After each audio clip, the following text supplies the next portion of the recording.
सभापति महोदय, स्टेटमेंट जो है भारत सरकार का वो नित्यानंद जी ही बताएंगे, मगर मैं कुछ चीज़ों की स्पष्टता करने के लिए आपकी अनुमति से इस सदन के सामने खड़ा हुआ। सबसे पहले इस घटना में जितने भी लोग हताहत हुए हैं, जो घायल हुए हैं, वो सभी के परिवारजनों के साथ मैं मेरी संवेदना व्यक्त करना चाहता हूं और बड़े दुख के साथ आज मैं उनके प्रति अपार संवेदना के साथ इस सदन में खड़ा हुआ हूं। जैसा मैंने पहले कहा कि सरकार की ओर से जवाब श्री नित्यानंद राय ही देने वाले हैं। जब यहाँ पर 1 घंटे की चर्चा आपने अनुमोदित की, तब मुझे था कि आज का दिन शायद राजनीति से परे रहेगा, इस पर राजनीतिक टीका टिप्पणियां नहीं होगी। खैर, उद्देश्य से या जानकारी के अभाव से कुछ टिप्पणियां भी हुई और कुछ सदन को पूरा देश देखता है, इसलिए देश के सामने कोई गलतफहमी न हो जाए, इसलिए मैं स्पष्टता करने के लिए खड़ा हुआ। दोषारोपण हुआ या जानकारी के अभाव में मुझे मालूम नहीं है, मगर मुझे स्पष्टता करनी है माननीय महोदय, आपके माध्यम से सदन से और सदन के माध्यम से पूरे देश को। Early warning early warning early warning early warning बोलते ही गए। अंग्रेजी में जितने भी गंभीर प्रकार के शब्द है अपने भाषण में डालकर इसको बताया गया। मैं सदन के सामने स्पष्टता करना चाहता हूं, 23 जुलाई को केरल सरकार को अर्ली वार्निंग भारत सरकार की ओर से दी गई थी।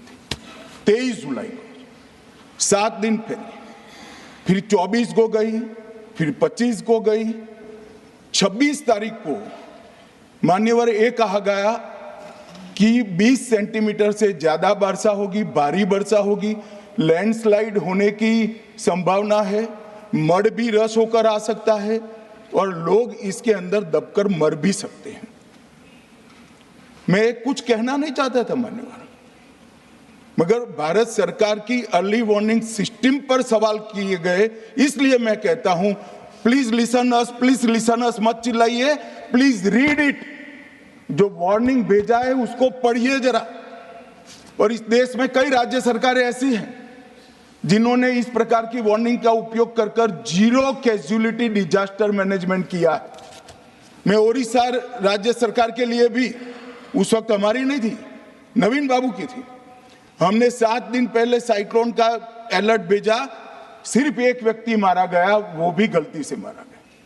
गुजरात सरकार को हमने साइक्लोन का अलर्ट 3 दिन पहले भेजा, एक पशु भी नहीं मरा साहब। मगर मैं बड़ी विनम्रता के साथ कहना चाहता हूं कि आप जो घिसे पिटे शब्द यहां लेकर आए हैं और डिमांड ही करते जा रहे हैं, अर्ली वार्निंग सिस्टम है। भारत सरकार ने 14 के बाद अर्ली वार्निंग सिस्टम के लिए 2000 करोड़ रुपया खर्च किया है और इसको साझा किया जाता है मान्यवर। 7 दिन पहले हर राज्य को सूचना भेजी जाती है और वो सूचना साइट पर सबके लिए भी उपलब्ध है, माननीय सांसदों के लिए भी उपलब्ध है। मगर कुछ लोगों को है कि यहाँ की साइटें खोलते ही नहीं है, विदेश की ही खोलते हैं। तो अब विदेश में तो इसकी अर्ली वार्निंग सिस्टम आएगी नहीं, हमारी साइट देखनी पड़ेगी मान्यवर। वर्षा, 1 मिनट आप सुनो भाई, मैंने ध्यान से आपको सुना है, सुनिए जरा। नो प्लीज, इस तरह से नहीं चलेगा, सदन है। The facts and figures and details are being imparted. Please, मान्यवर, Honorable Minister. मैं तो उस उद्देश्य से ही कहता हूं इसको सुनकर सभी राज्य अलर्ट हो, अर्ली में अलर्ट हो जाए। मेरा किसी को ताना लगाने का आशय नहीं है। वर्षा के लिए अर्ली वार्निंग सिस्टम है, हीट वेव के लिए है, तूफान के लिए है, चक्रवात के लिए है, यहां तक बिजली के लिए भी अर्ली वार्निंग सिस्टम है, जो 10 मिनट पहले बिजली अक्षांश रेखांक के साथ कहां गिरेगी वो सीधा कलेक्टर को इन्फॉर्म करती, मगर इसका कोई जिक्र नहीं कर रहा है। मैं तो मानता हूं जानकारी का अभाव होगा, जानकारी का अभाव है तो भी ठीक नहीं है, और राजनीति है मान्यवर तो बहुत दुखद है। मान्यवर, कई सारे राज्यों ने इसका उपयोग भी किया है और परिणाम भी आए, और इस अर्ली वार्निंग सिस्टम के तहत मैं आज सदन को बताना चाहता हूं, 23 तारीख को ही मेरे ही अनुमोदन से 9 एनडीआरएफ की टीमें केरल के लिए रवाना हो गई थी कि वहां लैंडस्लाइड आ सकता है। भारत सरकार ने 9 एनडीआरएफ की टीमें विमान से वहां भेजी। मैं पूछ सकता हूं मान्यवर, इतना मुझे पूछते हैं सारे लोग, केरल सरकार ने क्या किया? अनधिकृत लोग रह रहे थे, नहीं रह रहे थे, मगर वल्नरेबल सिचुएशन तो थी। इनको शिफ्ट किया गया क्या? क्यों नहीं किया गया? कौन रोकता था? और शिफ्ट किया तो मरे कैसे? शिफ्ट पहले नहीं किया गया है, बाद में किया गया है। जितना बोलोगे उतना नुकसान होगा। मैं बोलना नहीं चाहता, परंतु जब आप आरोपात्मक तरीके से बात करते, मैं शांति से यहां बैठकर सुनने ही आया। मान्यवर, मैं आज आपके माध्यम से कहना चाहता हूं कि early warning system Narendra Modi ji 2014 में प्रधानमंत्री बने, 2016 से ये प्रोजेक्ट चालू हुआ और 23 तक दुनिया की सबसे आधुनिक अर्ली वार्निंग सिस्टम कहीं पर है तो भारत में। और इसका 7 दिन पहले इसका अनुमान देने वाले 4 ही देश है, उसमें से एक भारत है। मगर उसको पढ़ना पड़ता है, डिमांड करने से कुछ नहीं होता। मान्यवर, जो उन्होंने कहा कि भाई डिजास्टर के पैसे रिलीज करने का राज्य के साथ पास अधिकार नहीं है, वो गलत है। मान्यवर, मैं इसकी भी स्पष्टता करना चाहता हूं क्योंकि सदन का रिकॉर्ड साफ रहना चाहिए। एसडीआरएफ में 10% राशि कोई भी राज्य अपने हिसाब से, अपनी गाइडलाइन से इश्यू कर सकता है, और 100% राशि भारत सरकार की जो गाइडलाइन इश्यू हुई है, गाइडलाइन इश्यू के किसी भी परमिशन की भारत सरकार की जरूरत नहीं है, गाइडलाइन को सिर्फ फॉलो करना है। मगर जो ये डिजास्टर के पैसे हैं और कोई हेड के अंदर तो खर्च नहीं हो सकते, हमें इतना तो चेक एंड बैलेंस रखना पड़ेगा। तो फिर भी 10% खर्च तो डिजास्टर के नाम से कुछ भी आप करें कोई नहीं पूछता है।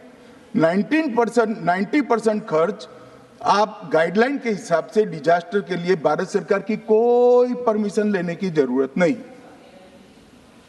और बंगाल का भी कहा मान्यवर, डिटेल स्टेटमेंट नित्यानंद जी पढ़ेगी, मतलब मैं स्ट्रक्चर स्टेटमेंट नहीं दे रहा हूं, सिर्फ स्पष्टताएं कर रहा हूं। मान्यवर, बंगाल का भी कहा, हमने 6,244 करोड़ रुपया 14 से 24 तक बंगाल के अप्रूव किए हैं, और जिस प्रकार से इनके खर्च का हिसाब आता है इस हिसाब से रिलीज होते हैं, उसमें से 4619 करोड़ रुपया हमने रीएम्बर्स कर दिया है। मगर वहां थोड़ा प्रॉब्लम है हिसाब भेजने में। अब वो तो मैं अच्छे से नहीं कर सकता साहब, बंगाल ने ही करना पड़ेगा। अकाउंट देना पड़ता है तो सरकार है, कोई पॉलिटिकल पार्टी नहीं है ना। सरकार के कुछ रूल्स होते हैं, रेगुलेशन होते हैं, अकाउंटिंग सिस्टम होती है, एजी का ऑडिट होता है।